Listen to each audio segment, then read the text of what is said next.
Shalom, bien-aimés dans le Seigneur, téléspectateurs de Logos Télévision, vous tous qui nous suivez au travers des médias. Ravi de vous retrouver pour ce nouveau numéro d'Ecclésia. Un nouveau numéro, une nouvelle journée, un nouveau thème. Un nouveau moment à passer avec vous, des temps de partage. Comme vous le savez, Ecclésia, votre émission, cette vitrine qui vous permet de partager autour des thèmes bibliques. Nous sommes ravis de vous savoir nombreux en train de suivre cette émission depuis un temps. Je salue Albert Matakano avec qui je suis, avec qui j'ai l'immense plaisir de présenter cette émission. Albert, tu vas bien? Je vais bien, merci. Je vous salue vous tous qui nous suivez et de partout vous pouvez vous retrouver en ce moment. Le leadership chrétien, un numéro que nous avons, un thème que nous avons eu à partager dans nos précédentes émissions. Aujourd'hui, nous voulons revenir par rapport à ces thèmes, selon que nous avons jugé utile par rapport à l'importance que cela représente dans une église locale, parce qu'il s'agit d'Ecclésia, nous parlons de l'église. Mais pour ce nouveau numéro, nous voulons particulièrement parler du leadership, de la vision et du management. Trois concepts qui paraissent un peu différents, mais nous voulons nous poser cette question, peuvent-ils marcher ensemble? Leadership, vision, management.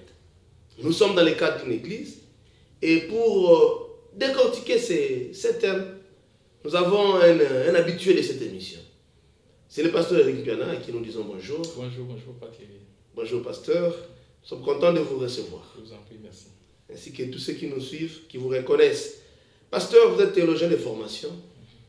Nous voulons que vous puissiez nous aider tous ceux qui nous suivent par rapport à ce thème si important. Parce qu'il s'agit de l'église, il s'agit de la conduite de l'église. Il s'agit de la vision à transmettre dans une église, dans une assemblée. Il s'agit d'un leader qui doit partager une vision qu'il a reçue de Dieu. Lorsqu'il la reçoit, il est seul. Mais il est censé collaborer, travailler avec une grande équipe. Comment transmettre ce que le Seigneur lui donne au travers de cette vision? Trois concepts comme nous l'avons dit. Leadership, vision, management. Pasteur, y a-t-il moyen que nous puissions un peu revenir sur ces concepts? De manière brève, pouvez-vous définir un peu ces concepts? Merci. Pour tous les téléspectateurs. Merci beaucoup pour la préoccupation. Je pense que nous allons rappeler tant soit peu quelques éléments de définition en ce qui concerne le mot leadership, vision et management. Autrefois, nous avions défini le leadership comme étant une autorité exercée par une personne sur un groupe de personnes qu'elle est en train de représenter. Tandis que la vision, c'est la révélation de Dieu à notre esprit ou à notre être. La vision donne la direction ou la conduite des affaires. Alors, Dieu donne une vision pour une direction, pour une conduite des affaires que nous devons mener par rapport ou dans son compte, si nous devons le dire. Tandis que le management, c'est un ensemble de techniques d'organisation des ressources. Il y a les ressources humaines et les ressources matérielles. Alors, l'ensemble des techniques d'organisation des ressources pouvant nous amener à bien conduire les affaires, que ce soit les affaires publiques ou les affaires privées, entrent en compte dans la définition du management. Alors, un leader, c'est celui qui donne la vision et il peut aussi matérialiser cette vision s'il en a les capacités, mais le manager est chargé de mener, de conduire la vision jusqu'à obtenir les résultats. Voilà. Très bien, pasteur. Merci beaucoup. Merci. Je crois que c'était suffisamment clair. Alors, je voudrais directement revenir, pasteur. Est-ce que ces trois concepts peuvent-ils marcher ensemble dans le cadre d'une église ou d'une assemblée chrétienne? Exactement, les trois concepts doivent absolument marcher ensemble. Parce que au sommet, nous avons le leader. C'est lui avec qui Dieu a partagé la vision. C'est lui avec qui Dieu a partagé la vision. Aujourd'hui, entre parenthèses, nous entendons les gens dire, écoutez, je suis le visionnaire. Pasteur visionnaire. Je ne sais pas si vous avez déjà entendu des notations comme ça. Pasteur visionnaire.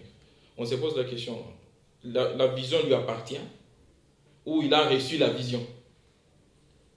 Dans plusieurs cas, quand on parle de pasteur visionnaire, le sens qu'on accorde à cette expression, c'est c'est lui le visionnaire. La vision lui appartient. Il n'en a pas reçu de quelqu'un d'autre parce qu'il est pasteur visionnaire. Non. Ici, les trois concepts doivent cohabiter dans une situation liée à une église. La source de la vision, c'est Dieu. C'est Dieu qui donne la vision. Les affaires que nous conduisons lui appartiennent. Il donne la vision à un leader. Et les leaders seuls ne peuvent pas. On a eu plusieurs exemples dans la Bible où quelqu'un ne peut pas conduire seul. Moïse a eu des difficultés, il y en a beaucoup. Même Jésus lui-même, quand il est arrivé, il fallait s'équiper des gens avec qui il devait être épaulé et conduire les affaires. Et donc, le leader reçoit la vision, le leader reçoit la direction des affaires qu'il doit absolument partager avec les différents gestionnaires et équipiers des gestionnaires. Pour dire, voilà la vision que j'ai reçue de la part du Seigneur. Il voudrait assez que ces affaires soient conduites de la manière suivante. Et il le répète autant de fois jusqu'à ce que la vision est totalement partagée. Il ne suffit pas seulement de partager la vision, il suffit aussi de s'en approprier. Parce que si on en partage seulement, on dira, bon, c'est sa vision, c'est lui qui a dit. Mais quand on s'en approprie, ça devient notre vision. On l'a reçue de la part d'eux. Donc on partage la vision, on s'en approprie et les gens qui sont aptes, qui sont capables, peuvent conduire ensemble, comme je le disais tout à l'heure, avec des techniques d'organisation, des techniques de gestion, des ressources humaines ainsi que des ressources matérielles. Ils peuvent maintenant commencer à conduire ces affaires conformément à la vision. Donc on ne peut pas s'écarter de la vision. La vision et les gestionnaires restent dans les esprits de ceux qui conduisent. J'ai fait un pas en arrière. L'apôtre Paul, à un certain moment, il dit, 14 ans après, je suis rentré vers les hommes les plus considérés. Voyez-vous, pour aller leur exposer la manière dont j'ai travaillé, des peurs de beaucoup plus travailler et travailler en vain. Donc à un certain moment, il savait qu'il y avait des visionnaires, pas dans le sens dont je venais de le dire. Il y avait des gens qui avaient reçu la vision, des gens qui l'ont reçu de Christ, et lui, il était là comme quelqu'un qui devait continuer cette œuvre. Donc il fallait qu'il aille rendre compte, afin qu'on examine, est-ce que les affaires sont conduites conformément à la vision ou en dehors de la vision. Donc le leadership, le management et la vision sont les trois concepts qui doivent conduire les affaires de Dieu, doivent conduire l'Église, si nous devons le dire. Donc ce ne sont pas les concepts qui sont dans les affaires courantes, dans les affaires publiques, comme nous le disons. Non, ces concepts sont d'application dans les affaires spirituelles, dans l'organisation ecclésiastique, comme nous pouvons le dire. Merci beaucoup, pasteur. Je crois que c'était très édifiant. Si nous vous avons très bien suivi, à la lumière même des Saintes Écritures, je crois que quand nous rentrons un peu dans la Bible, dans Ésaïe chapitre 3, verset 30, je crois que même les téléspectateurs peuvent lire à la maison, tous ceux qui nous suivent, il est dit ceci, va maintenant, écris ces choses devant eux sur une table et grave-les dans les livres, dans un livre, afin qu'elles subsistent. Oui. Donc nous voyons pratiquement cette pensée de pérenniser une pensée, pérenniser une vision. Oui. Et pour que ceux qui viendront, tous ceux qui viendront par la suite, puissent pouvoir la lire. La lire, oui. En la lisant, je crois qu'il la maîtrise, je crois que le pasteur l'a si bien dit, il faudrait que la vision doit être partagée, il faudrait que les gens s'en approprient. Oui. Je crois que c'est dans cette optique. Je ne sais pas, Albert, si vous pouvez réagir par rapport justement, par rapport à ça. Je voudrais rester sur cet aspect du partage de la vision, selon que vous l'avez d'ailleurs lu, où il faut graver, il nous est recommandé de graver cette vision afin qu'elle puisse subsister. Alors, dans les séculiers de nos jours, je ne sais pas si on va procéder de la même façon. Je voudrais rester sur le partage, mais l'assimiler au fait de graver cette vision. De quelle façon est-ce qu'on doit essentiellement graver cette vision? Premièrement, nous avons aujourd'hui, on peut avoir une couche, quelqu'un qui ne sait pas écrire, un visionnaire entre guillemets, qui a du mal à écrire. Oui. De quelle façon est-ce qu'il va procéder pour transmettre d'abord cette vision, d'abord pour écrire cette vision et la transmettre à ses collaborateurs pour qu'ils puissent la pérenniser? Merci. Je pense que l'aspect intellectualité ne peut pas bloquer. Parce que même dans les Saintes Écritures, nous voyons des livres qui ont été entièrement écrits par des secrétaires, pas par la personne elle-même qui porte le titre sur les livres. Et donc, si la personne, Dieu n'est pas obligé forcément de travailler uniquement avec les intellectuels, les gens qui savent écrire et lire. Il peut utiliser n'importe qui. Mais dans le cas où il utilise la personne qui ne sait pas écrire, par exemple, la personne sera équipée. Moïse ne parlait pas très bien, vous le savez. Dieu l'a équipé d'Aaron. Tout à fait. Pour que, lorsqu'il faut s'exprimer correctement, Aaron prend la parole et s'exprime très bien. Le même Dieu qui a donné la vision va mettre à ses côtés quelqu'un pour matérialiser cette vision. C'est quelqu'un qui sait écrire, qui sait lire, qui sait mettre la vision par écrit afin que cette dernière soit pérennisée. Dieu est toujours l'exemple dans chaque situation. Il a donné les 10 commandements, lui-même d'abord a écrit, il n'a pas dit à l'oreille à Moïse, il a écrit pour que ça soit pérennisé. La même chose. Alors il y a plusieurs moyens aujourd'hui qui nous amènent à écrire, à graver, à pérenniser la vision. Dans nos assemblées ou dans nos communautés aujourd'hui, nous avions un document qu'on appelle la Constitution d'une église par exemple. Cette Constitution commence toujours au premier plan par présenter la vision. C'est lui qui est devant nous, le représentant légal, et ainsi de suite. Comment il a eu cette vision? Quelle est la vision qu'il a eue?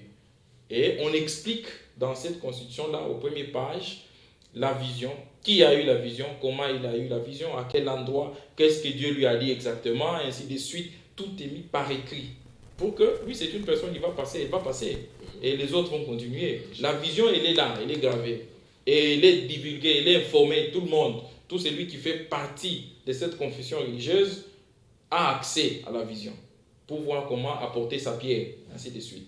Donc, c'est comme ces documents-là que je venais d'épingler. Ce sont des documents qui nous permettent de pérenniser, d'écrire la vision et de la graver. Mais c'est une chose très malheureuse lorsque la vision reste dans la tête d'une personne. Les seuls visionnaires. Les seuls visionnaires. Et dès que la personne n'est pas là, il y a une conséquence directe. L'œuvre s'arrête. Ou il y aura des formations. Il y a autre chose. Donc, tout change directement. Mais là où la vision a été bien reçue, bien écrite, bien pérennisée, bien partagée, bien appropriée, il n'y a pas de difficulté. Même après des années, la vision continue. Ce que nous faisons ici aujourd'hui dans nos églises ou en annonçant l'évangile, c'est une continuité de la vision que de ceux qui nous ont précédés ont reçu. Donc il est alors important de pouvoir graver la vision. Ouais.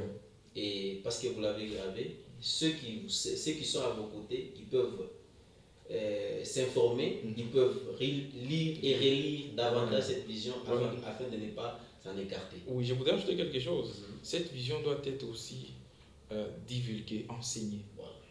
Aujourd'hui, vous pouvez faire partie d'une confession religieuse, vous y êtes il y a 5 mois, 3 mois, 6 mois, vous ne connaissez pas la vision de cette assemblée. Vous ne connaissez même pas comment est-ce que ça a commencé, cette communauté. On garde ça quelque part. Si vous avez besoin d'avoir accès à ces informations, dites non, ça c'est un document sacré. Dans mes recherches, j'ai déjà rencontré des difficultés comme ça. On dit non, ça c'est un document sacré. Qu'est-ce qui est sacré? La vision. Donc quelqu'un est là, il se dit, bon, il se contente du programme de mercredi, vendredi, samedi, dimanche, ainsi de suite, mais la vision elle-même, elle n'est pas. Donc on doit aussi prendre le temps d'enseigner cette vision-là. Si pas chaque jour, au moins quelques fois par trimestre, par semestre, pour que tout nouveau venu, tout celui qui adhère à cette activité, à la vision, qu'il ait concrètement la vision. Sinon, ce n'est pas divulgué correctement. Tout à fait. C'est un aspect très important. Oui.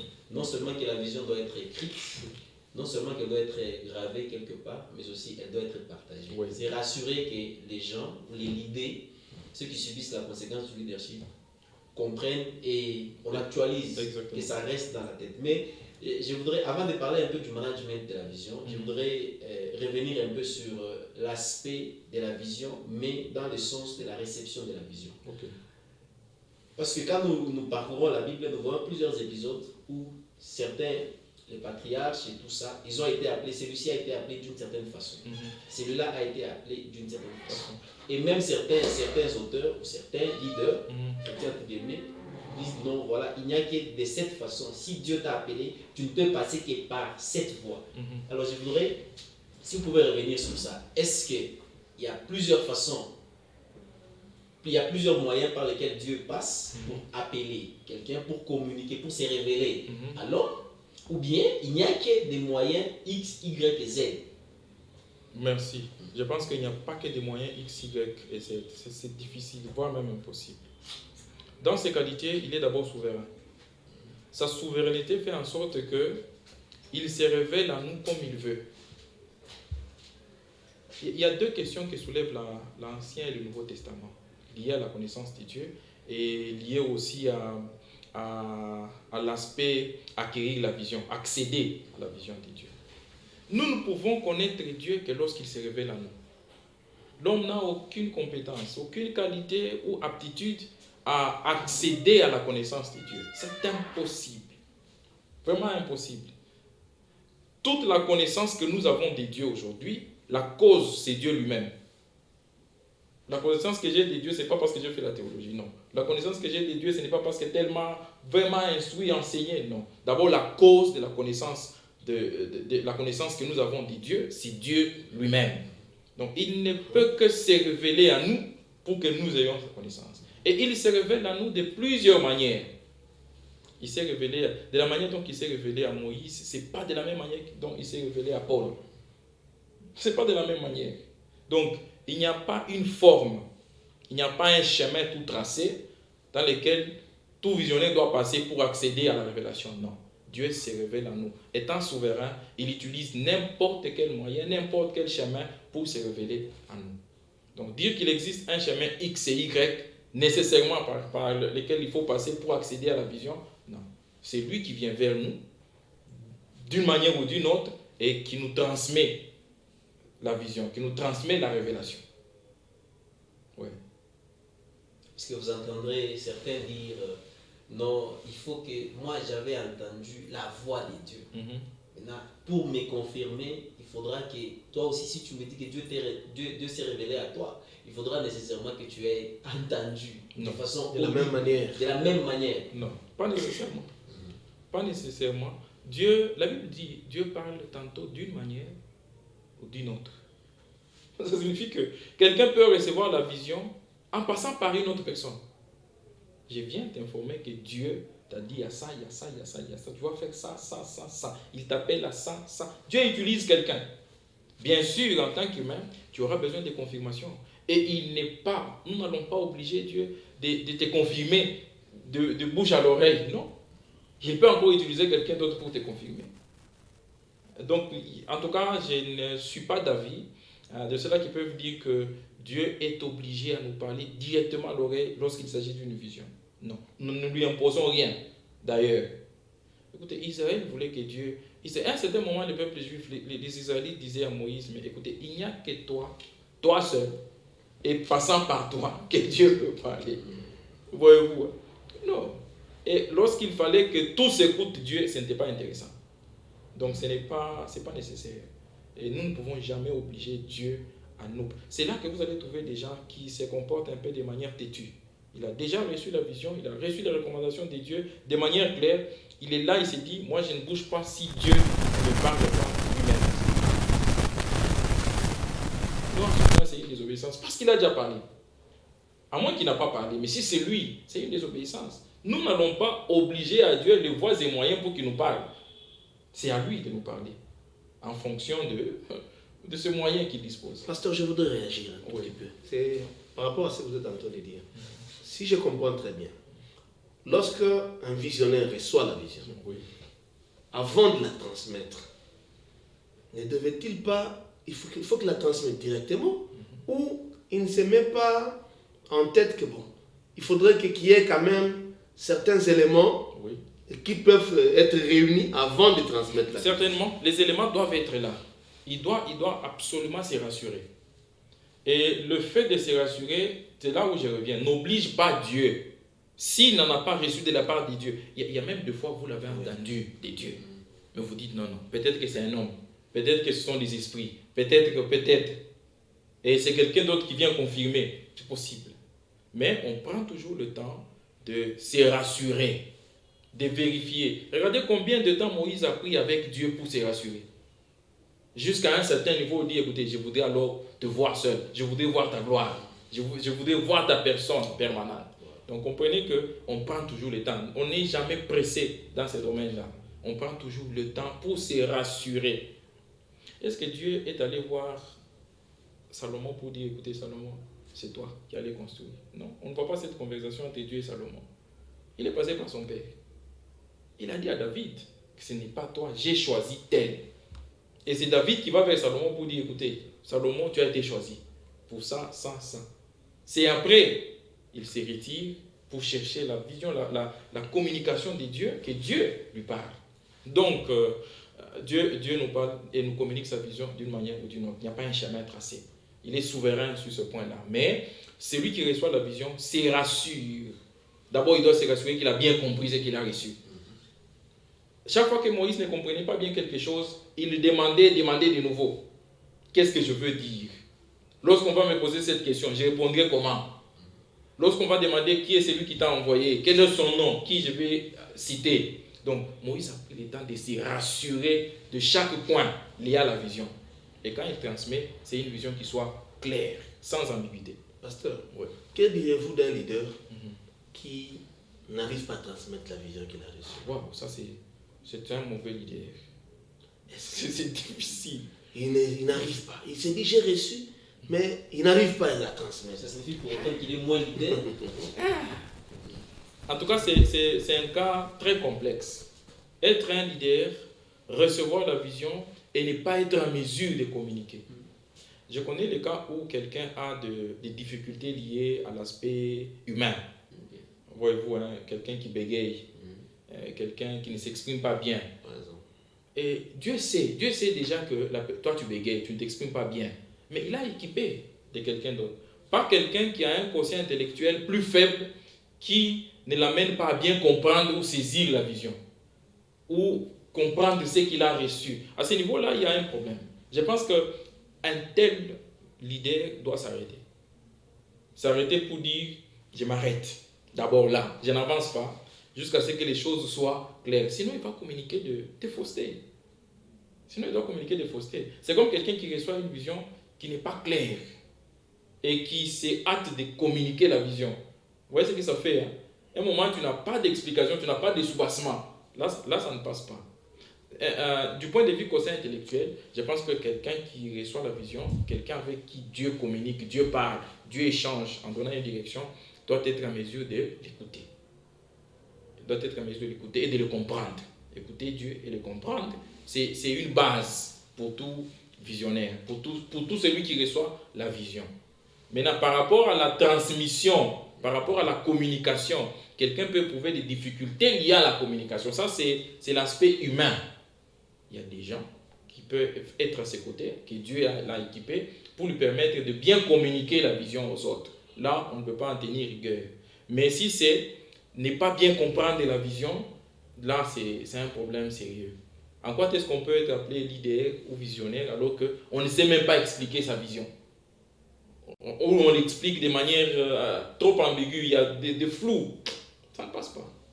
Ça ne passe pas. Comprenez déjà que ça... On n'a pas vu des cas pareils avec ceux-là, avec les gens avec qui Dieu a travaillé. On n'a pas vu. Merci beaucoup, pasteur. Je ne sais pas, Bert, s'il a une autre préoccupation. Tout à fait. Je voudrais parler ou chercher des explications sur une catégorie de gens. C'est vrai, vous avez dit que la vision, Dieu se révèle à une seule personne, c'est lui qui est à la tête.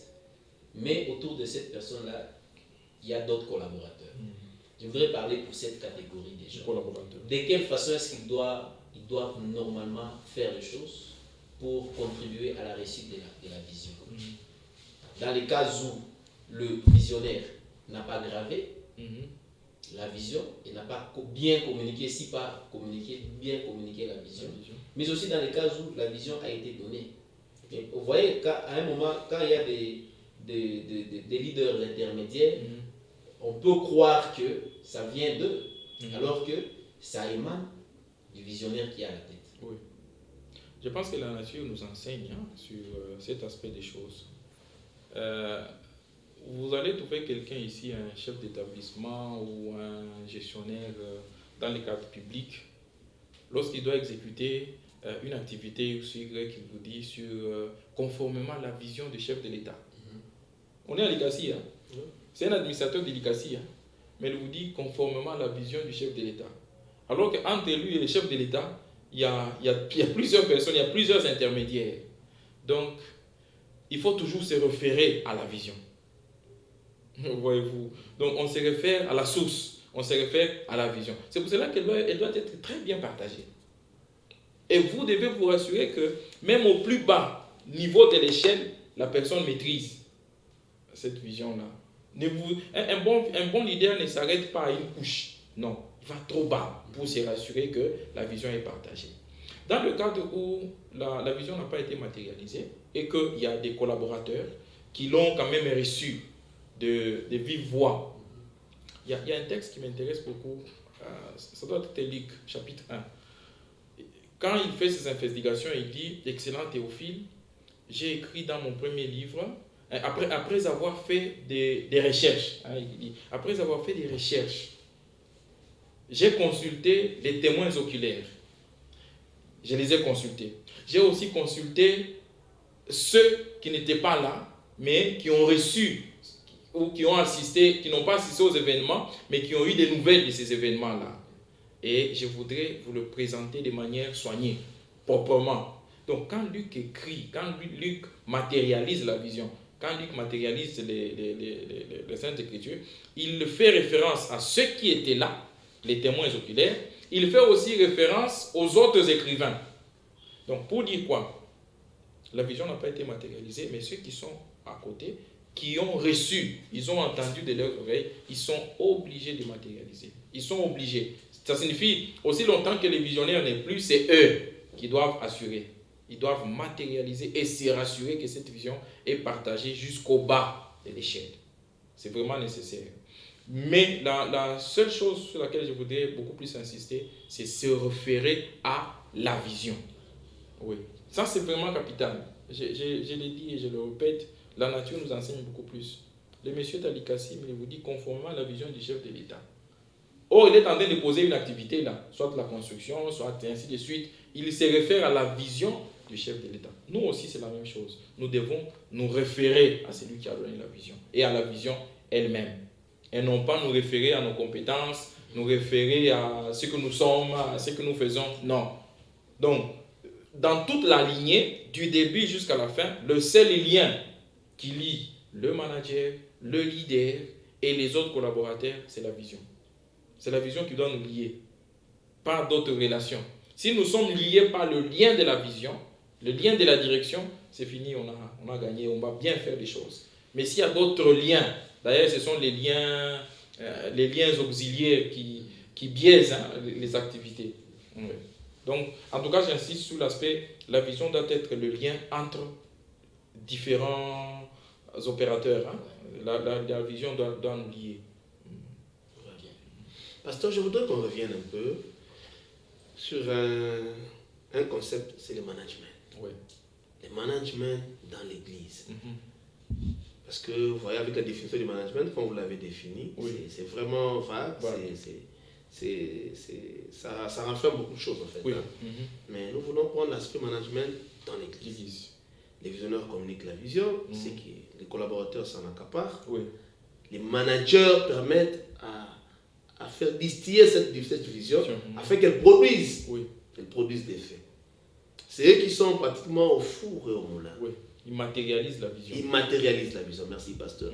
Ils matérialisent la vision. En fait, le management dans l'Église, vous expliquez ça comment? Oui, je reviens encore sur ce qui disait que le management, c'est l'ensemble des techniques d'organisation qui permettent à ce que un manager puisse exécuter une affaire courante, ou une affaire publique, ainsi de suite. Donc, dans le management, nous voyons des aspects. Il y a la technique de gestion des ressources humaines et la technique de gestion des ressources matérielles. Pourquoi une église doit mettre au point une école, ainsi de suite. Tout va dans l'esprit du manager. Il sait que l'église est là avec comme 3 missions. Proclamer l'évangile, ça c'est la première mission. La deuxième mission, servir Dieu, l'adorer et être à son service. Et la troisième mission, promouvoir le développement de la société. Le manager, c'est ça. Il s'est dit, voilà, je suis déjà là, j'enseigne. Est-ce que la société, je vois maintenant par rapport à la société, l'aspect technique d'organisation de moyens matériels, qu'est-ce que la société manque? Des écoles. L'Église met au point des écoles pour que ces sociétés soient instruites. Voyez-vous? Et l'Église met au point des moyens qui vont permettre à ce que chaque serviteur puisse servir Dieu, comme la Bible dit, en esprit et en vérité. Donc, un manager est un élément ou une personne très capitale dans la matérialisation de la vision. C'est là que la place, par exemple, d'un berger, un pasteur. C'est un bon, il doit être absolument un manager. Parce qu'il est là pour nourrir, conduire, tracer le chemin pour les enfants de Dieu. Et il doit s'occuper de l'aspect matériel et de l'aspect spirituel ou des aspects humains. D'abord, le management nous permet de gérer la gestion des ressources humaines, gérer les hommes. Comprenez qu'il est facile de gérer les animaux que de gérer les hommes. L'homme est là avec tout ce qu'il a en tête, caprice, ainsi de suite. L'homme n'est pas un élément facilement maîtrisable. Non, il faut un bon gestionnaire. Et dans les objectifs de cette gestion des ressources humaines, nous citons, il faut attirer ces ressources. Faire en sorte que les ressources viennent vers vous. Il faut conserver ces ressources que vous avez attirées. Il faut former ces ressources. Et il y en a plusieurs. Donc, on ne peut pas dissocier le concept de management à la gestion d'une église. C'est impossible. Aujourd'hui, on peut équiper les hommes de Dieu de toutes les formations. On sent ou on pense que le management, ça c'est pour les hommes d'affaires. Non! C'est ça. Aujourd'hui, quand on parle de management, on voit beaucoup plus les activités lucratives. On voit beaucoup plus les business, on voit les affaires. Vous allez comprendre aujourd'hui, essayez seulement de faire une petite investigation. Vous allez vous rendre compte qu'il y a même une différence très sensible entre une église gérée par un bon manager et une église gérée par une personne qui n'est pas manager. Ça signifie une personne qui ne maîtrise pas le management. La différence est très capitale. Quelqu'un, manager au départ, ça signifie qu'il est formé pour gérer l'aspect matériel et l'aspect humain plutôt. Vous allez comprendre que sa gestion est tout à fait distinguée des autres gestions. Pourquoi? Parce que ce n'est pas un art. On n'est pas avec, non. C'est un apprentissage. On apprend à devenir gestionnaire. Donc, je peux aller plus loin pour dire que l'Église doit faire un effort pour former les gestionnaires, les co-gestionnaires et les personnes intermédiaires à la gestion des ressources humaines. Je prends un exemple simple. Un président des jeunes doit avoir une formation en gestion. Parce qu'il est tenté de gérer les jeunes. Et ce n'est pas facile de gérer les jeunes. Ce n'est pas facile de gérer les mamans. Même les enfants de l'école du dimanche. Donc, nous devons associer cet élément-là. Former toute l'Église, les responsables, bien sûr, ceux qui aident les leaders et les managers à matérialiser la vision, doivent être formés en management. Ça signifie qu'ils doivent être formés en technique d'organisation des ressources humaines et des ressources matérielles. Quand on n'est pas formé en technique d'organisation des ressources matérielles, on a des problèmes. L'argent est tenté, on ne sait pas l'argent est allé où. Demain, ce sont les anciens qui s'énervent, après demain, c'est elles qui s'énervent, parce qu'on ne sait pas, on ne voit pas clair dans la gestion. C'est une formation. Quand on ne sait pas gérer les ressources humaines, vous ne pouvez pas conserver un don pendant 20 ans. Chaque fois quand vous rentrez, vous trouvez que ce sont de nouvelles figures. On ne sait pas conserver les ressources. Écoutez, Christ a fait un bilan des ressources humaines. Christ a fait un bilan des ressources humaines. Il dit, voilà, Père, tous ceux-là que vous m'avez donnés sont là. Sauf les types qui étaient perdus il y a longtemps. Donc il fait un bilan des ressources humaines. Aujourd'hui, qu'est-ce que vous allez voir? Quand quelqu'un n'est pas un bon manager, il y a un groupe de gens qui arrivent aujourd'hui, passé après 5 ans, ils sont partis. Ce sont les autres qui arrivent encore. Après, il est là, il est chaud, il captive, mais il ne sait pas conserver les ressources humaines. Mais avec une formation en management, en technique d'organisation des ressources humaines et des ressources matérielles, vous allez vous rendre compte que vous passez dans une église 20 ans après, si ce n'est pas la mort, la personne est là. Alors, conserver, attirer, c'est aussi autre chose. Nous, on pense que c'est seulement prêcher et puis c'est tout. Non. Qu'est-ce que nous pouvons faire pour attirer les gens vers nous? Mais pasteur, quelqu'un dirait non, voilà pasteur, là, il n'y aura pas ça qui mouille ça. Non. Vous ne trouvez pas que c'est l'église, le management au sein de l'église. Mais Oui. quand on commence à se focaliser sur la gestion matérielle, humaine, qui peut être frustrant. Bon, non, il n'y a pas le Saint-Esprit. Dans l'affaire de l'église, c'est soit le Saint-Esprit, soit vous ne trouvez pas qu'il peut avoir un problème pour accepter ça. Non, il n'y a aucun problème pour accepter. Les choses sont très simples. Même ceux qui nous ont précédés, ils ont aussi procédé de la manière suivante. Et la Bible est très claire à ce sujet-là. Écoutez, aujourd'hui, vous avez une vision que vous devez commencer une église au centre-ville. Vous allez commencer au centre-ville avec des bâches. Vous cherchez du bois, vous allez en brousse, vous coupez du bois, vous payez quelques bâches, vous arrivez quelque part, vous mettez. Non. Mais qu'est-ce qui va? Vous allez vous-même vous dire, au centre-ville, c'est sérieux, je dois me préparer sérieusement. C'est déjà là, les techniques d'organisation des ressources humaines. Je te dis, si j'ai commencé avec les bâches, les gens ne vont pas venir vers moi, même si j'ai parlé en langue. Les gens ne vont pas venir. Ou ils viendront juste pour bénéficier de quelques ressources spirituelles, et après quoi? Ils vont se retirer. Il n'y a rien de charnel dans cette histoire. Rien. La formation est capitale. Où est-ce que Moïse a échoué? C'est dans la gestion des ressources humaines. Il fallait qu'il soit formé. Il dit non, tu ne sauras pas gérer tous ces mondes. Mettez un chef de 10, un chef de 1000, un chef. Ça, c'est une formation. Sans cette formation, c'était difficile.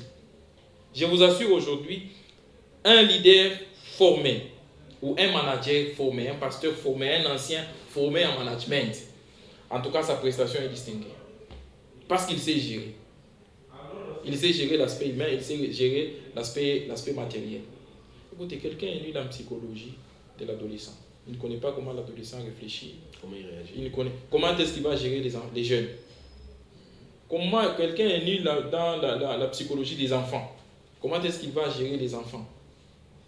C'est d'ailleurs là l'erreur que nous avons aujourd'hui. Regardez, aujourd'hui, quand on se dit qui va s'occuper de telle activité dans l'église, on voit l'aspect spirituel. Non, pas nécessairement. Voyez aussi l'aspect formation, l'aspect compétence. Il n'est pas dit que parce que c'est un frère, il est là, il peut s'occuper d'image des enfants. Non, il a quelle aptitude pour s'occuper des enfants? Quelle connaissance des enfants qu'il a? Et on va commencer à bricoler, à jouer sur les enfants, et ainsi de suite. Le management, c'est très capital. Nous devons être instruits. En ce qui concerne, je reprends, les techniques d'organisation des ressources humaines et des ressources matérielles. Comment nous allons gérer les hommes, comment nous allons gérer le matériel pour arriver à matérialiser la vision. On peut recevoir une bonne vision, mais quand on ne sait pas gérer le matériel, la vision ne va nulle part. On peut recevoir la vision, mais quand on ne sait pas gérer les ressources humaines, la vision ne va nulle part. Parce qu'on est bloqué, on ne sait pas avancer. Donc cette formation elle est capitale. Il n'y a rien de charnel, mais ça nous aide à matérialiser la vision. Ouais. Pasteur, je voudrais mettre en phare deux concepts. Ouais. Le manager et le leader. Où est-ce qu'il y a une prédominance? On n'a pas un manager sans leader. Non. L'existence d'un manager stipule qu'il y a un leader. Il faut d'abord qu'il y ait un leader pour que le manager soit là. Sinon, c'est un manager sans leader, il fait les choses qui viennent de sa tête, sans direction. Non. Pour bien gérer, pour bien matérialiser la vision, nous devons avoir les grandes lignes qui viennent du leader. C'est celui qui a donné la vision. Et là, c'est capital. On ne peut pas s'écarter. Et le leader doit être très rigoureux pour que le manager ne s'écarte pas de sa vision. L'apôtre Paul a dit, écoutez, on a mis la fondation, mais c'est lui qui doit construire dessus, doit faire très attention. Voyez-vous. Donc on ne peut pas s'écarter, on ne peut pas aller à côté. Les deux sont ensemble. Il y a aussi des gens que Dieu a équipés d'une certaine compétence. Il est lui-même leader et un bon manager. On retrouve aussi des gens comme ça. Mais dans plusieurs cas, un leader est toujours assisté par un manager. Quelqu'un qui l'aide à mettre en application, quelqu'un qui l'aide à matérialiser la vision, mais qui doit se référer toujours à la vision. Et les deux sont liés par la vision. Et quand les deux ne sont pas d'accord par rapport à la vision, conséquence, divorce. Divorce. Il y a un divorce lorsque on n'est pas d'accord sur une vision. Tout à fait. Oui. Et c'est la vision qui conduit les deux. C'est la vision qui conduit les deux. Je crois que la matière est tellement abondante que nous ne pourrons pas l'épuiser, malheureusement, dans ces numéros. Nous retenons quand même que le management n'est pas charnel. Non. Parce que nous risquons de croire que, bon, on parle du management dans l'église. L'église, c'est beaucoup plus le monde spirituel. Comment pouvez-vous y amener une notion essentiellement humaine, et terrestre? Non, le management n'est pas anti-biblique. Par contre, un leader qui se fait entourer des bons managers réussit. Les managers servent à... Vous avez dit quoi? Transmettre la vision. Vous avez les managers... Il sert à matérialiser la vision. Voilà. C'est le terme qui m'échappait un tout petit peu. Les managers servent à matérialiser la vision. Voilà un peu le condensé. Albert? Bon, en fait, je souhaite peut-être rebondir sur un aspect. Oui. Je voudrais que le pasteur nous éclaircisse un peu. Quels sont les facteurs de réussite d'une bonne vision? Et quels sont les facteurs de réussite d'un bon management pour que l'Église évolue et avance bien? D'accord, merci. Je pense par rapport aux facteurs de réussite liés à la vision, c'est tout d'abord la manière dont on a compris la vision.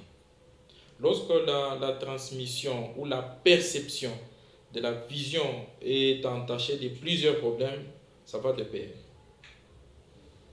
Dieu te dit, je ferai de toi un bon pasteur.